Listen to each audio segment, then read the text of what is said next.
اچھا پہلے تو اس بات کا جواب دوں گا کہ یہ جو 400 ایکڑ ہے یہ کنہوں نے انکروچ کیے ہیں. دیکھیے ان میں کچھ پرانے ریزیڈنٹ بھی ہیں جن سے in actual C D A نے زمین خالی کرانی تھی جب انہوں نے ہم سے پیمنٹ لے لی تھی.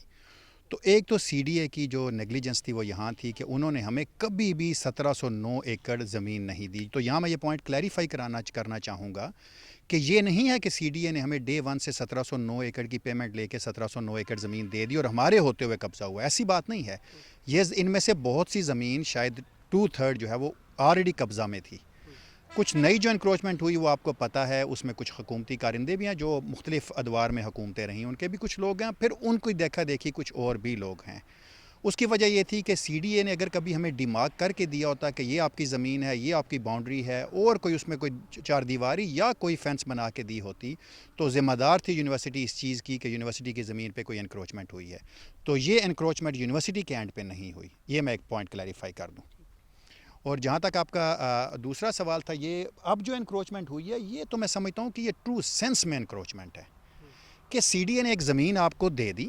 اب اس نے کہا کہ نہیں, اب آگے کے کچھ لوگ ہیں ان کو کوئی تکلیف ہو رہی ہے جانے آنے میں, اور پیک آورز میں. بائی دا وے میں یہ کلیریفائی کروں ایک اور بار کہوں کہ روڈ سے اگر آپ گزریں تو صبح 8 بجے سے لے کر 10 بجے تک کوئی ٹریفک کا فلکس ہوتا ہے, یا شام 4 بجے سے لے کر 7 بجے تک.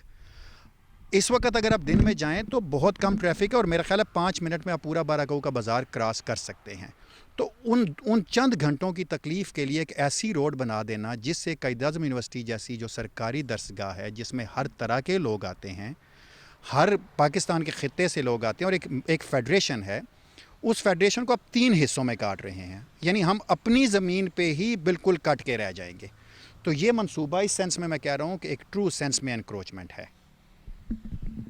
یہ بھی کہا جا سکتا ہے کہ یہ صرف زمینی دو لخت نہیں ہو رہی, بلکہ آنے والے جو یہاں اسٹوڈنٹس ہیں ان کا مستقبل بھی جو ہے وہ بھی ٹکڑوں میں بانٹا جا رہا ہے. ایگزیکٹلی. دیکھیے ابھی ہم نے سفر کیا, ہمارے آنریبل جو پرائم منسٹر آف پاکستان ہے شہباز شریف صاحب, وہ گئے تھے انٹرنیشنل یو این کی میٹنگز میں, اور انہوں نے وہاں یہ فرمایا کہ پاکستان عالمی حدت میں صرف 1% کا کنٹریبیوٹر ہے, جبکہ سفرر سب سے زیادہ ہے جو فلڈ کی وجہ سے ہے. میرا خیال ہے یہ منصوبے ایسے 6-7 ارب کے شروع کر کے جب آدھا پاکستان ڈوبا ہوا ہے پانی میں, ان کو نکالنے کے لیے یہ پیسے لگانے چاہیے, نہ کہ چند جو اپنی گاڑیوں پہ مری کے سیر سپاٹے میں جانے والے لوگ ہیں ان کو سہولت دی جائے. اور دوسری بات ہے, ہم یہ دیکھیں آپ کے سامنے ہے سارا انوائرمنٹ کو ختم کر کے درختوں کو, جھاڑیوں کو جو سالوں میں اگی ہیں. میں مانتا ہوں گورنمنٹ یہ کلیم کرے گی کہ ہم ایک درخت کے لیے 10 درخت لگائیں گے, لیکن اب چلیے دیکھیے کتنے درخت ہم نے مختلف ایوینیوز بناتے ہوئے کاٹے, اور ان میں سے کتنے اگے ہوئے.